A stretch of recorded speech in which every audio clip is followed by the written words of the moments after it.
Really appreciate you all being here. My name is CJ Johnson. I'm very excited to talk to you guys. I'm going to be discussing how we can become an impactful storyteller. And what does that mean? So I'm really glad that I came right after that amazing masterclass presentation because you did such a great job highlighting viral moments. It's very difficult to achieve those viral moments if you don't have like a really concise strategy in place. I also want to talk to you a little bit about what's going on in digital marketing in general, like what's happening right now and where are things trending, where are things going. So to tell you a little bit about myself, CJ, I'm an award-winning storyteller, content creator, and media strategist. I work for GQ Magazine and Adweek. I've worked with hundreds of companies, everything from like tech startups to small businesses to Fortune 500 companies. And a lot of the things that I'm going to be discussing here are a lot of the secret sauce techniques and things that we kind of talk about with some of the best brands in the entire world. So, I'm also an influencer. So a lot of the things that I'm discussing, I apply to myself and I'm applying to my clients. So keep that in mind as we move along. So first things first, this is what's going on right now. Anti-excess consumerism. Shoppers are consciously stepping back from the ledge of excess consumer culture. So rising generations are buying with less frequency and more mindfulness. So brands should be very cautious about constantly pushing your products mindlessly because you're risking appearing blindly greedy and out of touch. I'm sure some of you feel that way, right? You're paying a lot more attention to like how companies are representing themselves. Number two, all in one. This is something very interesting that's happening is a lot of brands are looking for more opportunities of how they can have different verticals to increase their profit margins. I wanted to use the example of A24 Films. Raise of hands, who's familiar with A24 Films? Okay, cool, got some film buffs in here. So one of the interesting things about A24 Films is A24 Films essentially said, okay, all of these major film studios are going after with all these huge blockbuster films and television shows and streaming. So we're going to be the company that is essentially going to do the opposite of that and focus on independent filmmaking and storytelling. They're doing an amazing job. Euphoria is one of their biggest hits. And Generation Z and millennials love Euphoria, and it's a critical hit. So one of the things that's really interesting is that they include podcasts, Web3, blogs, social media interactions, media tie-ins, and merchandise. So if you go to A24 Films, they don't just say, hey, our movie's coming out. They're also saying you can also buy t-shirts and hats. And as it turned out, a lot of young people really, really like this. In fact, if you wear A24 Films gear, t-shirt, hat, you're essentially saying you're cool. So number three, brands are sustainable and taking more responsibility. I'm sure a lot of you are understanding that 90% of consumers believe that companies and brands have a responsibility to take care of the planet and its people. So as climate concerns reach fever pitch, brands are assuming greater responsibility for environmental impact. So next we have nostalgia is in. Nostalgia never goes out of style. In fact, nostalgia, potent but delicate, right? Who's ever heard that quote, Batman quote? Love it. So everything from adult Happy Meals to something like Pool Suite, which is a popular nostalgia-fueled feel-good summer online radio station, nostalgia is in. I'm going to elaborate a little bit more about why nostalgia is in right now in the current climate of what's going on in the world. So I'll come back to that. Next, social media is having a private moment as a new generation of users don't necessarily want to be a part of that Instagram culture anymore. So raise the hands who's heard of Be Real. Okay, so Be Real is the hottest new app. Write that down. Be Real, 61 million users in 1 month. And most of the users are over the age of 26. And what we discovered on Be Real, if you're not familiar with it, for those of you who aren't familiar with it, the whole point is for you to be in the moment and take a photo. It is not at all supposed to be curated. It is just you having fun with your friends and family. And we're seeing that that's trending a little bit more when it comes to using social media. And a lot of that has to do with the fact of influencer culture's effect on people's mental health. So that's also something to take in mind. Next, holistic customer journey maintains brand loyalty. So what we're doing is we're looking at the process of a choice, okay? So we might learn things that consumers think about during their journey that may not drive the purchase today, but it will affect later on down the line. So I have an example here where a consumer may buy an energy drink today, but we learn that along their journey, they're going to consider less sugary options. So while they didn't make that choice today, it might predict their preference in the future. Next thing, we have the ever-present issue of bias has infiltrated everything from media to algorithms. I'm sure you're all like kind of familiar with what's going on with so many polarizing topics online right now. In fact, from a PR perspective, it's getting very difficult of how you're handling some of these fiery situations. Everybody has a different strategy and a different perspective of how they're using it. But that's something that big tech companies are talking about, and that's something that a lot of politicians are talking about right now. So it's something to kind of keep an eye on as things evolve. Like, for example, Twitter. That's like a really, really hot button issue right now. That's a really good example, because what we're seeing is the push of regulation and the pull of free speech. So we're going to see a new focus on how information is disseminated through these channels. So you want to pay close attention to TikTok. Why? Does everybody know what's going on with the controversy with TikTok? Raise your hands. Okay, so not a lot of you. So essentially, the user data that you're giving to TikTok, the Chinese government basically has full, complete access to it. So if TikTok is the most popular social media app on the planet right now, it's a little frightening, and we're not talking about it enough. There's like only a couple hands that went up. Same thing with Instagram. We're really, really looking at mental health with Facebook and Instagram in particular. Another thing that's going on is diversity and inclusion. I know a lot of brands have been talking about that a lot more, but the purchasing power is pretty incredible right now. We're seeing that the Black and Latino consumers have combined $2.5 trillion in annual purchasing power. So brands that share community values are finding really great results.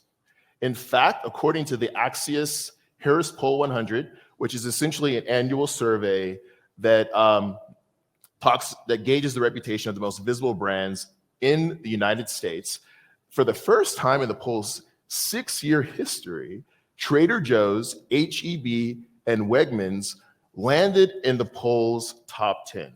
When they were kind of like wondering why that was, they understood that it was especially high commitment to citizenship, which means they share community values with their consumers. So grocery brands were the most consistently high performers compared to other sectors. Influencer marketing.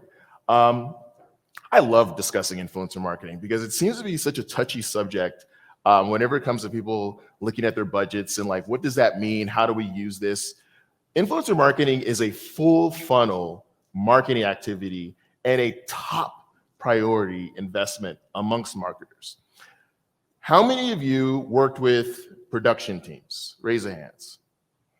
How many of you worked with marketers? Or if you are a marketer, raise your hands. Okay. So I would think of it like this when we think of an influencer. An influencer is essentially creating a strategy, right? They're screenwriting, they're producing, they're directing, their talent, they're editing, then they're marketing, right? And not only are they marketing, they're marketing effectively because that's why they're an influencer in the first place. So imagine that if an influencer on average is creating content, distributing content, marketing that content every other day, and if they're getting paid to do this, they're probably getting on average a couple hundred to a couple of $1,000, if that, per month, right? So you match that up with the amount of budget that you would spend on a production team and advertising company. It's just cost effective. It's something that doesn't get discussed enough. So I said before about nostalgia being in. One of the reasons for that is that right now we're the most anxious we've ever been. Millennials are the most ancient generation that ever existed. I'm a millennial. And consumers are looking for products and services that offer comfort and protection from the world around them. So, in other words, we're looking to brands for comfort food. We just want somebody to tell us that things are going to be okay, and we're looking for companies and brands to do that much more. So those are the things that you should know about what's happening right now in the world of marketing. I want to talk to you now about how you can be an impactful storyteller. So humor me. I would love for you all to write down the answers to these questions because I would love to hear from some of you in the audience. Number one, and by the way, this is easy steps on how you can become an impactful storyteller. Let me set that up for you first. And this is something that, again, we've applied this strategy to small businesses, to Google, Walmart, you name it. These are the things that we talk about. And believe it or not, even some of the biggest brands in the entire world don't know how to answer all of these questions. And so you're getting a really interesting secret sauce glimpse into the things that you should know to be an effective, impactful storyteller. Why does your company even exist? What matters most to you and your team? What are the top 3 problems your business is actively working to solve? Do you understand your brand identity? What is the number one thing that makes your company unique? A lot of times people don't really quite know how to answer these questions. What we're looking for here is for you to understand what separates what you're doing from everyone else. And the more intentional you are with it, the better storyteller you're going to be and more effective brand you're going to be, right? Which leads me to step 2. You need to study industry trends daily. Review advertising, consumer behavior. This is what we're focusing on. Advertising, consumer behavior, and industry-related news on a daily basis. This will allow you to see where the market is going and understand what your customers want before they even know they want it. Step 3, share your findings. You want to encourage your team, your allies, your friends, whomever you're talking to about these types of things. You want to share what you're learning, and you want to get into the practice of keeping people informed, up to date. This will keep you ahead of even the trends and provide direct insights into your community. Ultimately, this will help you thrive and stay ahead of the curve. Plus, this is a great team building exercise. You sit down with your team and you're answering the questions of step 1. You're doing a little bit of industry research. You might find out some very interesting things. We just had an amazing masterclass where you mentioned Wendy's, the mixtape, and some of you are like, oh my God, that was huge. That was like a really big deal. That's one of the reasons why so many brands flocked to Twitter. So imagine if you're a brand or you have a marketer and they're like, we don't want to be on Twitter. I don't have time for it. I know I should be on it, but I don't want to. Well, you want to make sure that you know what you're missing out on, right? Step 4, create a strategy. So you want to create a decisive marketing strategy, and you want to make sure that you have timelines, milestones, you understand what your KPIs are, and you make sure it's well-defined, and be very specific. A lot of times people have trouble with digital marketing because they think they need to be doing everything. No, you don't necessarily need a blog. No, you don't necessarily need to be on Facebook. No, you don't necessarily need to be on TikTok. No, you don't have to worry about what's going on with Web3. You need to know what your bandwidth is, okay? And you need to make sure that these goals are well-defined. Simplify, simplify, simplify. Give yourself actionable steps. Make it simple, make it easy. Most importantly, create a realistic budget. If you don't have a budget for digital marketing, you know, I know some of you out there like, you know, how much are you going to spend on an influencer? I don't know. How much should I spend on an influencer? How much are you going to spend on Facebook ads? I don't know. How much should we spend on Facebook ads? And by the way, again, top tier companies that have millions of dollars of marketing budget don't know. They just kind of look at each other and look at their team like, what should we be spending? Understand that. Understand what your goals and your success metrics are. Step 5, put your plan into action. So you take all that and then you put it into action. So what's a great example of impact storytelling? I love to use the example of the Jenners and the Kardashians because they're so polarizing. And no matter where I am on the planet, if I bring them up, it always gets a roll of the eyes, a little bit of a sigh, and people are kind of like, why would you mention Kylie Jenner, dude? Well, Kylie Jenner and the Kardashians are essentially the ones that created the influencer template. They're the ones that said, we are going to show you, for lack of better words, the raw, unedited look of what it looks like to live your dream life. And we're going to do it as a family. So if you're going to make fun of us, that's awesome. That's so awesome that you're making fun of us because pretty much you're saying you're a hater and we're doing something really well. If you love what we're doing, that's awesome too because we're making more money off of it. They're the ones that essentially said, we're going to make money off of social media marketing. So when you look at the Jenners and the Kardashians, pay very close attention to a lot of things that they do. One, they're always in the spotlight. There's always a story. It does not matter to them if it's embarrassing. It doesn't matter if it's awesome, but there's always going to be very specific talking points when you bring up a Kardashian and a Jenner. One, it's controversial, and you're going to have an emotional reaction.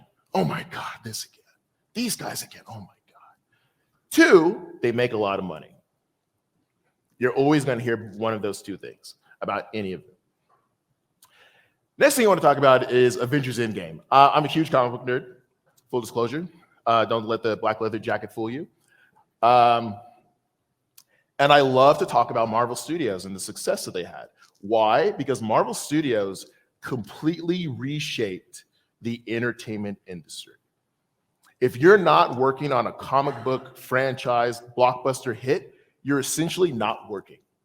If you are an established auteur filmmaker from Steven Spielberg to Martin Scorsese to Quentin Tarantino, you're getting asked about Marvel movies when you're promoting your drama, your Academy Award-winning directors that have created and reshaped what cinema looks like, gets asked what they think about Marvel Studios. Now, Marvel did something very interesting from a marketing perspective. And this is sort of the secret sauce to why Marvel is so effective. Marvel essentially says, when you watch anything that we're doing, a TV show, a commercial even, a movie, it all ties in together. If you don't see this, you're missing out. This is FOMO. This is all building up to something. We promise you. That's their brand is essentially saying, if you pay attention and give us your dollars, we're going to reward you. We promise. And what's happening right now with them is that when they made Avengers Endgame, for a lot of people that pay attention to the Marvel projects, that was basically the pinnacle of success. That was the culmination of all of these films coming together. And then what happened? Then they said, well, now we're going to give you guys TV shows, and now we're going to do even more movies, and we're going to tie them on in together. Now, This is what's so interesting about Marvel Studios. This is the time right now where people are basically saying, it's not what it used to be. The product is a little bit oversaturated. Marvel Studios kind of sucks. But the funny part about that is that Marvel is essentially saying, well, for those of you who think that we suck, and for those of you who don't want to buy any more of those movie tickets or tune into streaming, what we found out was that you never watched to begin with. You're not even our demographic. So we don't even have to respond to our criticisms. So what do? They go to these conventions, these comic book conventions where people talk a lot about what they're up to, what they're doing, and they released a timeline of what all of their projects are going to look like for at least the next 5 years, just so you know they have a plan. Just so you know, guess what? You're going to need to see all 5 of these movies, or you're going to need to see all these movies and TV shows for the next 5 years, because we promise you're going to get a payoff for this. And by the way, Avengers Endgame is proof that you should trust us. So it's so those are two really, Kylie Jenner and the Marvel Studios are really great ways of understanding like how you can make impactful storytelling. When you know why your company exists and you know what you're after success-wise, you can tell a much more impactful story. Everything from a Kylie Jenner to a Marvel Studios. So I wanted to talk a little bit about Chicken Gate. Does anybody remember Chicken Gate? You remember Chicken Gate? I know you do. Chicken Gate was really funny because this was like a very interesting viral moment where we got a chance to actually see how these like different things like a tweet or Facebook posts, how that like translates to money. So what happened was this. Popeyes had a new chicken sandwich and it looked a lot like the Chick-fil-A sandwich. So Chick-fil-A tweeted, buns plus chicken plus pickles equals heart for the original. To which Popeyes replied, y'all good? Now, this was mentioned before in the last masterclass presentation. How do you plan for that? Who signs off for that? Did they have like a strategic meeting and they're like, hey, if anything happens, we want you to talk to our competitor and we want you to be like, y'all good. We need that to happen at least Tuesday by 10 a.m. so we could know that you're doing a great job as a social media manager. No, that didn't happen. What did happen was both brands understood their brand voice, their brand identity, and they understood the story that they wanted to tell.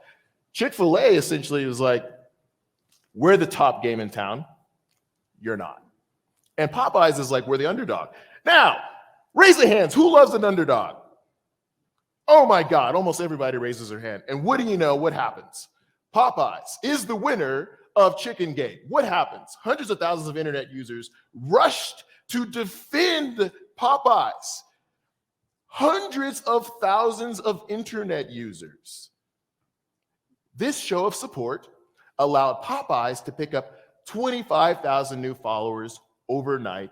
In contrast, Chick-fil-A picked up just 10,000. Now, Chick-fil-A still winning. They both win. So even your competitor can win and you can still win, right? All you're having to do is be loyal to your brand, be loyal to the story that you're telling, and you're always going to find success. Popeyes would end up running out of those sandwiches. What was the result? Popeyes earned anywhere from $20 million to $23 million for its new chicken sandwich. And they understood that the equivalent to the ad value across digital, print, social, TV, and radio in only 11 days just from a tweet. And all of this can be credited to Twitter. In fact, they found out that like their fourth quarter sales were up 34%. So that's understanding the art of storytelling, right? So right here, I just have like a list of recommended reading. So I'm obviously going to push for Adweek because I love them. Adweek is the best brand. So if you have a chance, go to Adweek. No, Adweek has amazing marketing insights and analytics. So if you're ever looking about like what's going on in the ad world, like amazing advertising, go there. I love Morning Brew and Marketing Brew because those are basically like bullet point email newsletters you can get straight to your inbox for free that's telling you what everyone is talking about, and you can get a daily digest of that. Wonderman Thompson Intelligence, that's a great resource for statistics and analytics. The Future Laboratory. The Future Laboratory for me is like a little bit of my secret weapon. It's a UK-based market research agency. And what they do is they send out teams to discuss with the top advertising companies, their leaders, all around the world and collect data. So they put together these industry reports of like, this is what's happening internationally, this is what's happening domestically, and this is where things are going, trends. So Future Laboratory. Then there's the Pew Research Center. I love going to them. And what is that? Oh, awards.com. I go there for like design and art inspiration.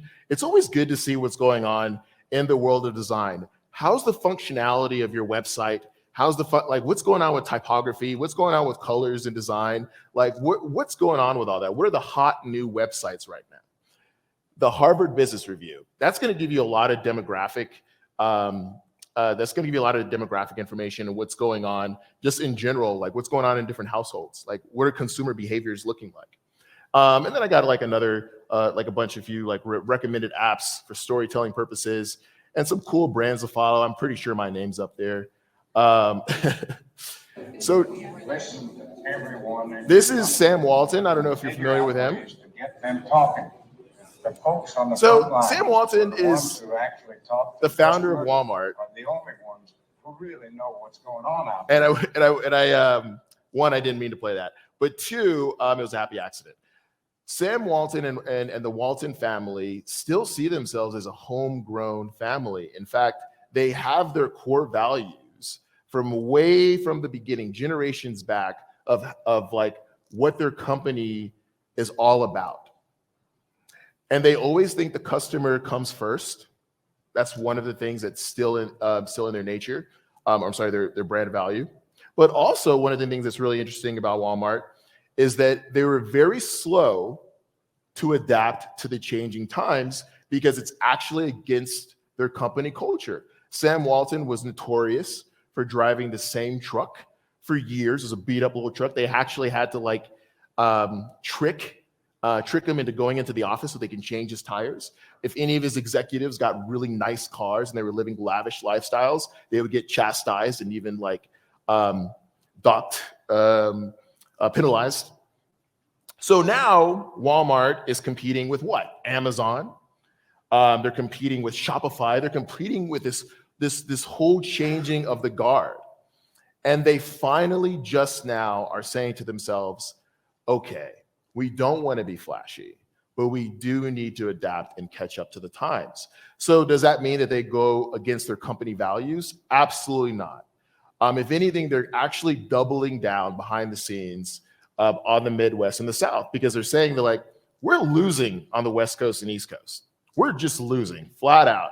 So we're going to double down on our principles and our values, and we're going to add more to what we're doing. We're not just Walmart anymore. Now we're Walmart, the tech company.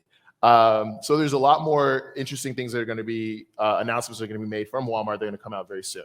So now, because I was talking way too much. Cool. Now I'd love to hear from you guys. So who would like to talk about the question that I asked in the beginning when I was, do you know what your company is about? Let me go back to those slides. But yeah, who wants to raise the hands? Who wants to chop it up first?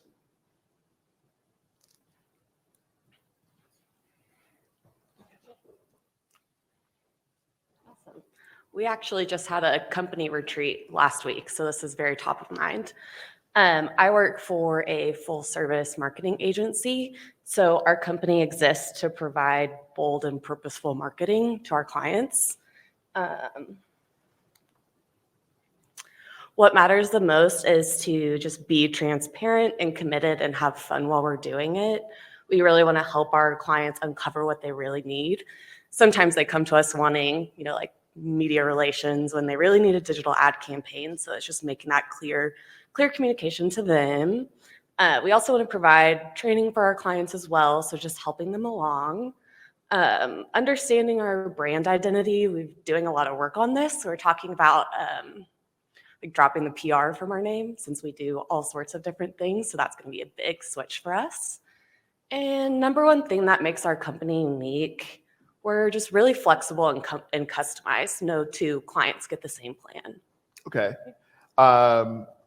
That's interesting. When you say customize, what do you mean by that? Can you elaborate on that?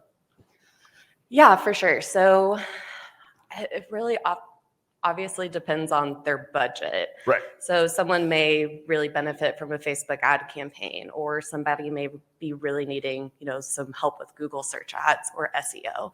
So it's really doing a ton of research and making sure that we're meeting their needs, because sometimes you don't always know what you need and you don't always know what options are available to you. Right. Absolutely. Yeah. Highlighting the secret sauce to like what brings you success is something that like everyone should practice. It's a little bit difficult being a marketer and like marketing yourself, because you're essentially saying, well, I mean, we can do anything. We can do anything as long as the budget permits. And that's one of the reasons why you need to know in the very beginning what the strategy is. Like, what is a good budget for you? What is the thing that you can do better than everybody else? For me, it was influencer marketing. I understood influencer marketing from the beginning to the end. So I was always able to evolve and understand that conversation. But, running an ad agency, I definitely was like, well, we do PR, we do this, we do that, we do this, and we do whatever you need, man. Like, you let us know. But it's always good to lead with your secret sauce, like what makes you much more special than everybody else. Very interested to know more about, do you understand your brand identity? And I would love for somebody else to answer that. In fact, actually, raise the hands. How many of you know your brand's identity? Okay. So most of you don't know your brand identity.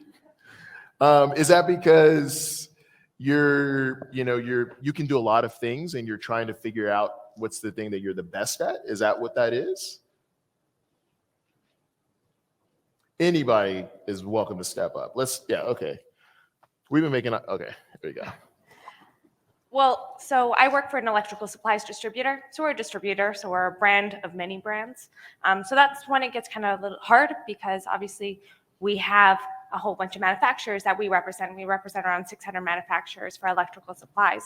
And it's keeping our identity, which is, a family-owned Western Canadian, we're from Canada, Western Canadian company. We're family-owned, 5 generations since 1900. But we have a responsibility to share the suppliers' branding stuff. Obviously, we have to use their colors and our colors. So it's one of those questions I constantly, like, my whole page is just questions right now. It's like, what is our strategy? Like, what is our strategy, not our supplier strategy? What is our identity?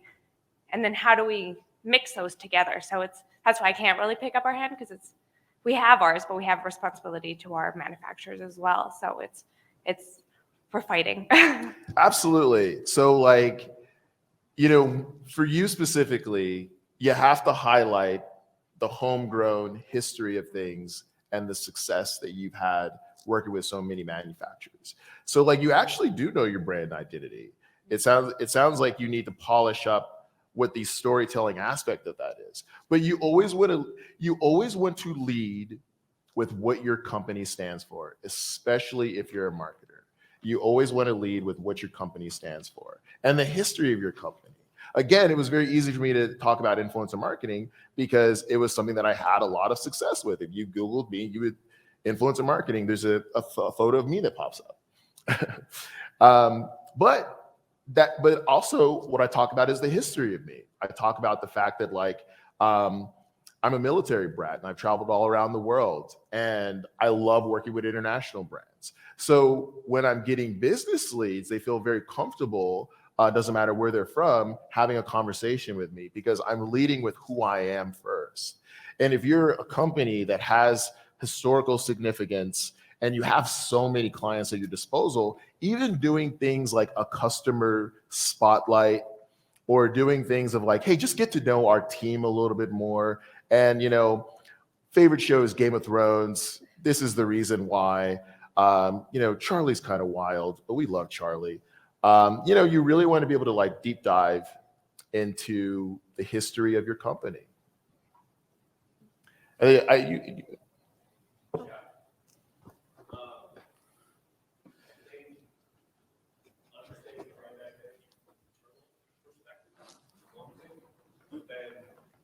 What is that brand identity externally? So we're trying to, I work for a staffing company. We specialize in data analytics. Okay. So for me, I feel like there's a stigma with the staffing industry as a whole. For us specifically, though, we're very specialized. We're premium service. So that's our brand, very committed to the relationship piece of it. Trying to get that brand identity out into the market so that perception can be received. That's where it's like, what is the brand identity? We know what it is internally, right? But we're still trying to, promote that externally. I'm glad that you said that. So that's one of the main reasons why I use the term impact storytelling. Every effective story has a beginning, middle, and end. If you know internally what your story is, you also want to try the exercise of like, well, what's this in an ideal situation? What's the story of us? What does the beginning and middle end look like? Are we the company that's just going to go on forever? Are we going to be small? Are we going to be scrappy? Are we going to be this like huge enterprise of a situation? Do we want, when we staff, like what are we looking for exactly? What's an ideal situation for us? What is the story of us? And then when you're able to understand the story that you're trying to tell public facing, then you're able to get into the logistics of like the different tactics that you want to try. So maybe you wouldn't be on TikTok, but you would be on LinkedIn. Maybe you would be on TikTok, but you wouldn't necessarily be on Facebook. Maybe you wouldn't do any of those things. Maybe this type of situation is better for you to talk to the story of like, this is why we're here. It sounds like if you're very passionate, right, about what you're doing, and if you know the brand identity internally, even discussing that openly leads to the conversation of like how you find success. I'm just gonna comment with you. My mic's not hot. You guys do that. Oh, yeah. So kind of interesting, as you were speaking, one of my clients sent out a broadcast message to the team, to the sales team. And he says, so when was the last time you posted a video on Facebook or YouTube instead of watching Fox News or Newsmax? I don't think he's very happy today. Guys, this is the time to build your own brand. Start today. So that's literally a message one of my clients sent out to his team. So I'm just curious, how many of you bring your CEOs into the room when you're discussing these types of questions? That's huge, right on your storytelling or any type of strategy. Because if you ask your CEO, why does your company exist? A lot of times you'll be surprised that her answer is not in line with your marketing team's answer. 100%. So very good exercise, and it's difficult, I understand, to get the CEO in the room. So maybe you have like a breakout session or a think tank session, and just bring them in as if they're just a participant in the process. It's not about them. They're just invited to your conversation, and just kind of notice how they answer some of these questions. And then one thing that I like to do with my clients is do a drill down moment, because a lot of times when we ask, what does your brand stand for? You get this really overarching, like really broad statement. This is who we are. But drill that down so that you can, and take those drill down statements, and all of those become stories to your brand. So yeah, I'm just participating, man. Oh, absolutely. Enjoying it. Yeah. And I mean, and that's a really good point. So like I said before, a lot of these strategies that I'm discussing, a lot of these insights that I'm discussing is something that we do with the executive team and the leaders. So to your point, the the reason why it's such a great building exercise is that we do learn more often than not that with the CEO, the founder, co-founder, whatever, it's not necessarily in alignment with the marketing department. We find that happens more often than not. But also remember, when you're the leader of a company, right? People are going to follow your lead. It's one of the reasons why the situation with Elon Musk at Twitter is so controversial right now, because essentially a new leadership situation came in, and most of the team is like, we're not buying into your vision. We don't even know what your vision is. And the marketing team is like, well, this is our vision. And he's like, that's not what I want. And so it's very important that's why it's a great team building exercise. But again, if you understand the story that you want to tell, the beginning, the middle, and end, that does get the juices running of different creative and marketing strategies. And as you're able to talk about it more with the team, you're starting to see like what's in disalignment or what is in alignment. Anybody else? Any other questions or comments?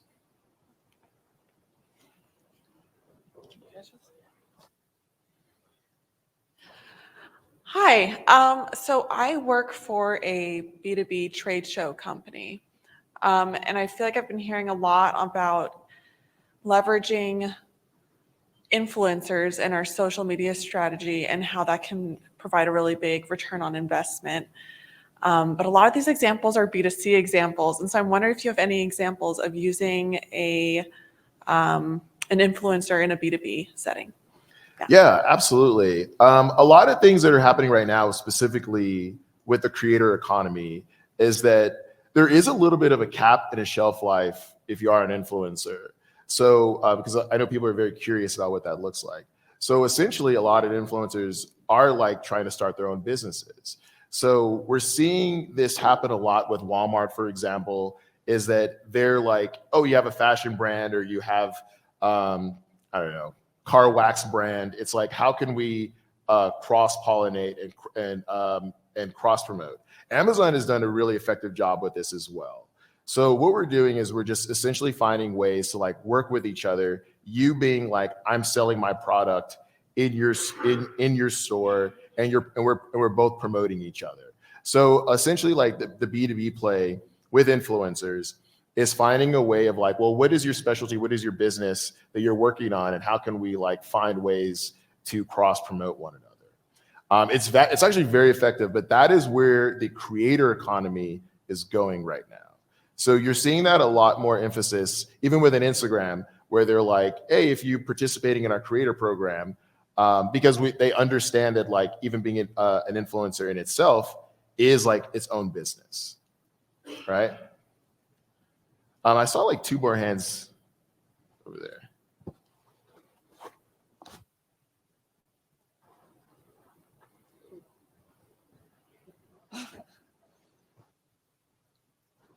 Hi, there's a lot here, so I'm trying to keep this simple. So I work for an electrical contractor, a pretty large national contractor, and based on all the other questions that have come up here, we're at a point where I think there has been a major leadership shift in the last couple of years, and our marketing team is actually younger than this leadership shift. So we're at this point where there's a lot of, because we're so huge, there's the field side of things, there's the engineering and tech side of things. I think there's sort of a misalignment of what exactly the brand stands for and what exactly the brand story is. And based on, the infancy of this team, it was one thing. We're finding that through the pandemic, through leadership changes, it's not that thing necessarily. So if you're in a situation where there are so many higher up structural changes and that's still getting fleshed out, but we as the marketing team, we need to move forward. We need to be modern. We need to, not just talk to the LinkedIn crowd. We need to talk to the TikTok crowd. Those are our workforce. That's our field. How do we structure that when we can't necessarily look to leadership to define that just yet? Yeah, absolutely. That's a really great question. And that's happening everywhere. Like that's a very common issue that we're facing right now, is that there's a little bit of a generational clash, and there's a lot of like things going on, purely based off of like what happened with COVID, the economy. How are you able to communicate with each other as a team? Do you use Slack? A lot of us are based in the same office. That's another issue, is that a lot of us are in one location when we're a national brand, and we need to grow into those other locations to have better communication. But I mean, we have very regular, we use like Cisco WebEx, but yeah, we are mostly based in one region right now. So we are very like communicating with each other personally or remotely, but other than that, we need to grow as a team for sure. Yeah, absolutely. Yeah. There's not a one size fits all answer for this, but what we are discovering is that in these situations, there is an opportunity for people to kind of step up in leadership roles when the top mantle isn't like as effective as it should be, and start suggesting ideas and implementing new strategies. That's why I asked if you guys use Slack, or how are you guys communicating with each other as a team and presenting that to your managers, or just taking a little bit more of an active leadership role. That's a very complex question, because I mean, again, this is something that's happening in so many different markets, and there's so many different strategies behind it. But what you want to do is you want to look for more opportunities to get the team together and present that. Like, what would that look like? So the more opportunities that you can look for of like, how can we have a company-wide conversation? Like, how can we communicate better effectively? You should be able to kind of take that on and request more of that, and what the benefits are from doing that. Thank you. Thank you for your question.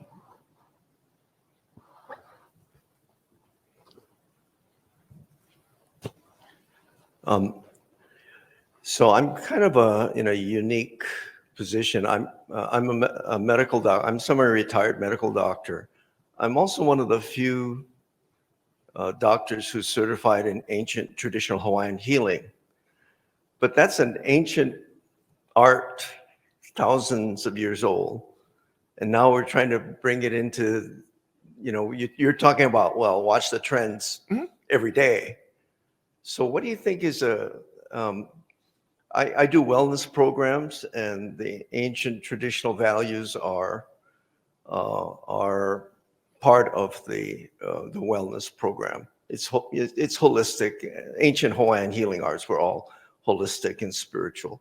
So what vehicle, or how do you think I would be the best way, or some strategies to bring that kind of knowledge which is embodied in my wellness programs to offer?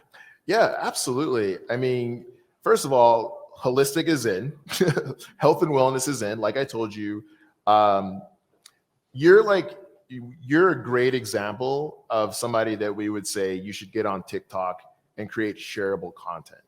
Yeah, what? And believe it or not, even though like young emerging generations do use TikTok, also older generations use TikTok a lot. That's one of the like most misleading things about social media, is that it's like a young person's game. That's not true at all, actually.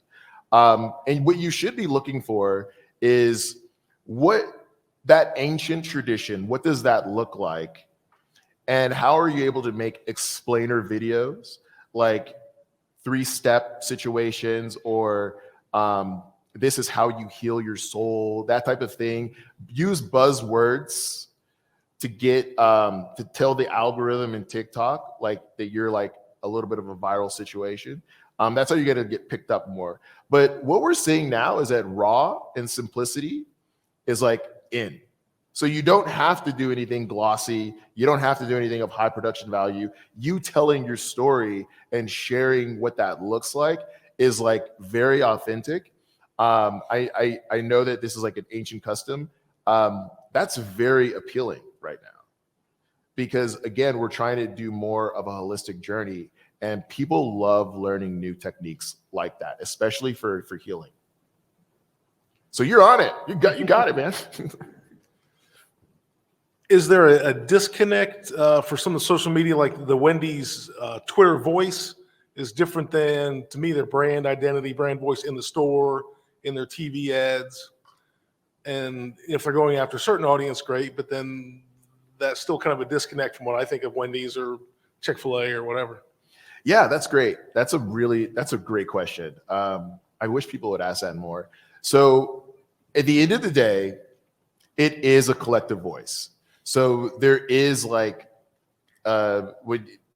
essentially like the marketing infrastructures are essentially saying, this is our brand identity, this is our brand voice. These are the do's, these are the don'ts, these are the things to avoid.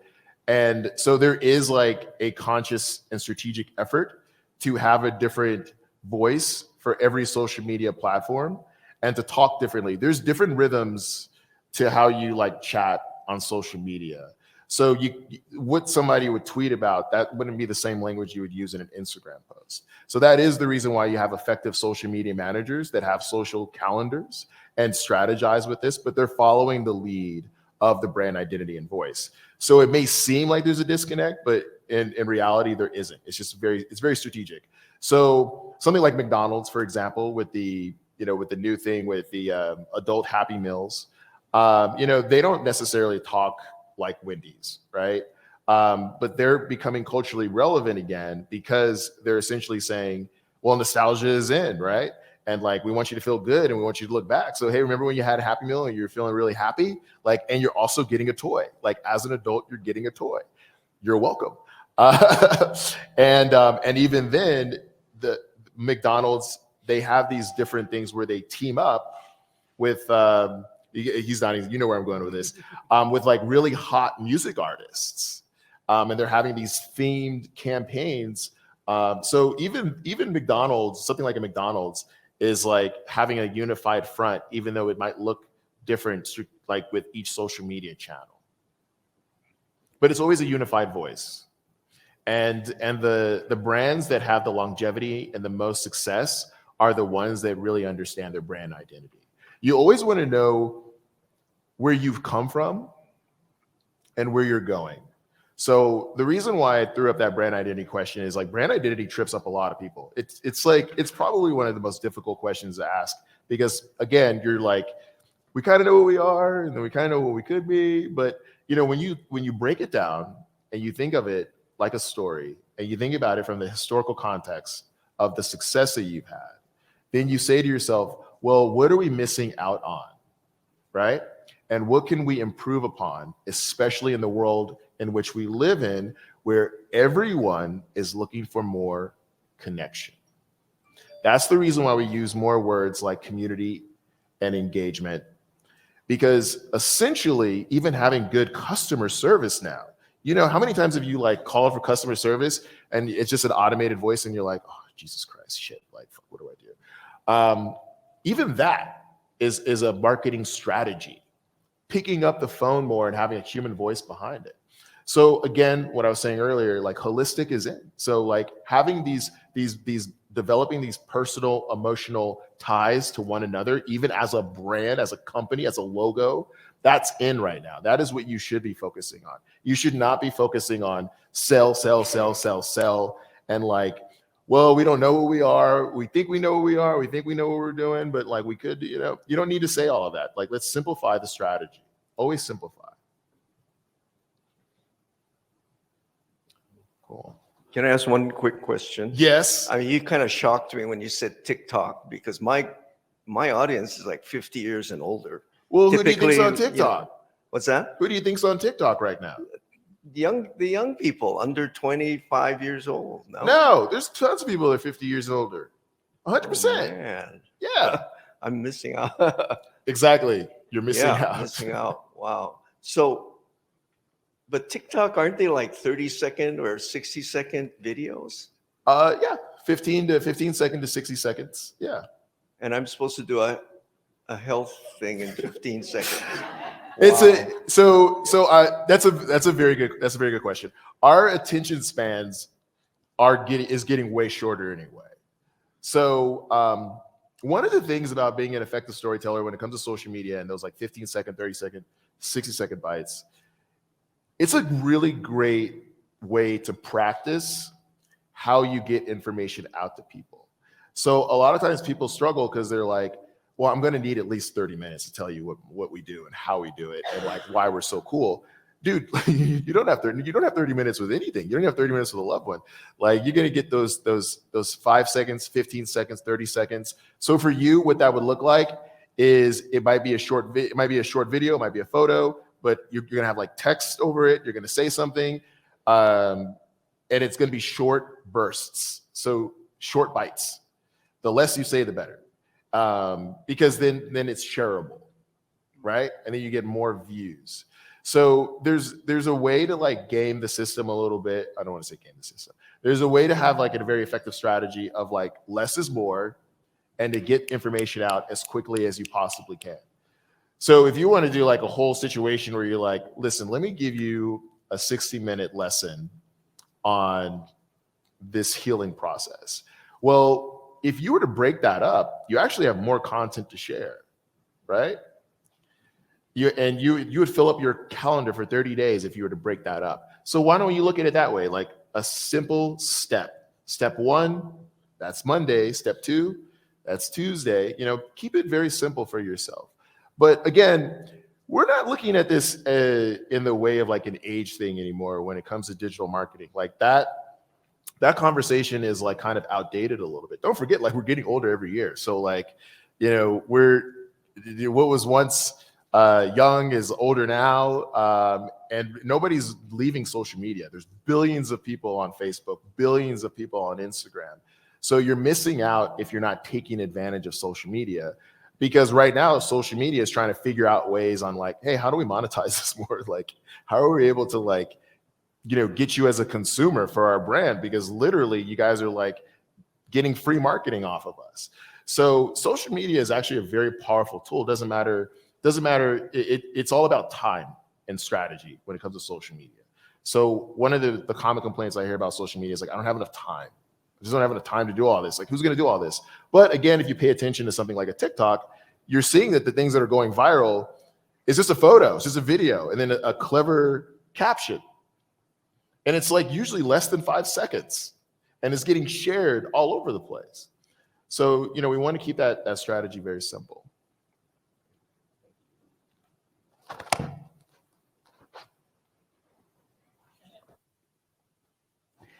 Good morning. So I am unique, not unique. I work for ARP. So we run 2 different platforms. We have a national platform, and then we have state level platforms. They don't compete against each other, because we're saying the same message, but everything state level is localized. You want to focus on those that are here in whatever state you're designated to. How do you suggest working side by side, carrying that platform without necessarily competing head to head for everybody's attention? That's a very good question. And I have intimate knowledge of ARP. And that's a conversation that I've actually had with ARP. Mm-hmm. So it's a good idea to come up with a game plan and figure out a way to basically say, here are our thoughts with how we would like to approach this. How can we work together? At ARP specifically, I know that there's a little bit of like a butting heads of that. I know that there's hey, we want to get people while they're young, so they understand us by the time they get a little bit older. And then also we want to like keep the engagement with the older class. Yeah, that seems to be the newest platform that's coming out. The Today Show just recently ran that huge show. We got 150,000 new memberships just off of that, right. Teasing, we got great benefits. You can get discounts at X, Y, and Z, and that's what drew everybody in. And so that's the focus, is just not competing with right. each other. They push things out all the time on a universal level, but what they are doing on a national level doesn't necessarily work on the state level. Right. Yeah. Yeah, that's very complicated. What would you say is the biggest obstacle with that for you? Who is the biggest obstacle? What would you say is the biggest obstacle for you when it comes to that? I think the biggest obstacle is national not understanding the elements we need. Like, I focus a lot on Facebook generation. That's where we're at with our state. People engage more with the movies, the animations, something that's moving, that's going to draw their attention. Pictures don't necessarily click with them. Okay. Some of the topics that they specifically want to push, like caregiving in Arizona, for whatever reason, don't engage with that. But it's national not pushing the elements that we need out and translating to them why that's important to our platforms. And it's not just Arizona, there's other states that face that too. So it's trying to have them understand that what they're necessarily doing on the national level doesn't translate to the state level. Are you able to share information with each other? Are you able to share like Yeah, the success I metrics? can't tell you how many meetings I have a day. Okay. But we also have weekly meetings. Like there's a weekly meeting that's specific for social media. There's for events. There's that types of stuff. And people do share. Yeah. But at the same time, again, what's working in Pennsylvania isn't necessarily going to work in Arizona. Yeah, I mean, honestly, I would try to put together some sort of like impact report that shows what the success metrics are, Okay. bullet pointing that, and then like maybe like a 3-step strategy of what you would like to see. Yeah. But it sounds like that's like more of a team communication situation. I mean, but I would definitely try to have a collaboration in a presentation format and see what their thoughts are. So I'm in a similar situation. I work for the American Cancer Society. Okay. And what we do is we have our different regions. And, you know, like I'm in charge of 11 states and developing the strategy for those individual channels. And then quarterly, we meet with our national team as well as all my counterparts across the country. And our national team lets us know what they've got planned and the specific content that they're developing. And then we all just share best practices from the last quarter. Mm-hmm. And, you know, a lot of the things that we've been talking about here are things that, you know, we're all doing across the country. But for us, in all 50 states, in Puerto Rico and Guam, we know that, you know, hearing Bob's story about, you know, how he found his colon cancer early Mm-hmm. is going to resonate more than, you know, spewing off statistics. Got You it. know, that the national brand is going to be, you know, that more polished look with the brand and the logo and all that stuff, just static images telling a story. That's like gold. But it's those quarterly collaborative meetings, and then we have like an open stream chat. So like we're always just, this worked, this didn't work, you know, give us some assistance here. I have a question. So it's an open line of communication across the country. Yeah, you know, have you ever been able to like compile a little bit of a strategy of like what's working, what's not working, a little bit of a bullet point timeline and present that to the team? Have you been able to do something like that? Are you able to have time to do that? Well, yeah, at our quarterly meetings, we all take turns going, like reporting back of Okay. like, this is what worked this last quarter, and then this is what we're working on for next quarter. So that's the focus of those meetings. I wonder what that would look like if you were to share your findings on a not just quarterly, but on a continuous, regular basis.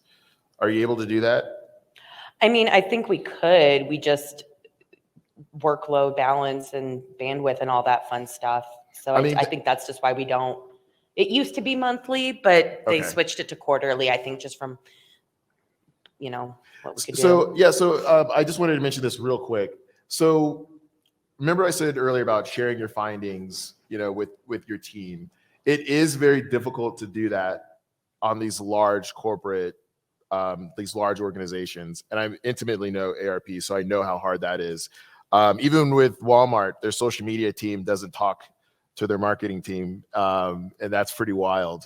Like, who's that? That's Jeff, bro. That's the guy that runs your Facebook. But you know, what we need to be doing is we need to be looking for more opportunities to share our findings. You know, this gives you an opportunity to increase your value with the company. It also gives you an opportunity to be a stronger voice within the company. And typically what happens is when you start doing this on a regular basis, people do respond to these situations. So that's why I mentioned Slack before. It's like you want to be able to like find channels where you feel safe enough to share information that you know people are going to pick up. Even if you're like, hey, can I do like an email newsletter on my own and just like share bullet points of like what's working and what isn't? Am I cool to do that? Ask your manager or your boss if you're able to do that. Just something to keep the conversation going. Okay, so now I'm going to wrap it up. I would love to take a selfie with you guys. Is that okay? Okay. I don't know how we're going to do this, but we're going to figure it out. I'm going to do it on video. All right, I'm going to do this. And then just like the wave, you could be like, hey. Okay, you guys ready? Okay. All right, everybody. Here I am, Digimarcom, Phoenix, Arizona. What's up, everybody? Yes. That's about to go viral. You're all about to go viral. So make sure to tag me. I'll tag you.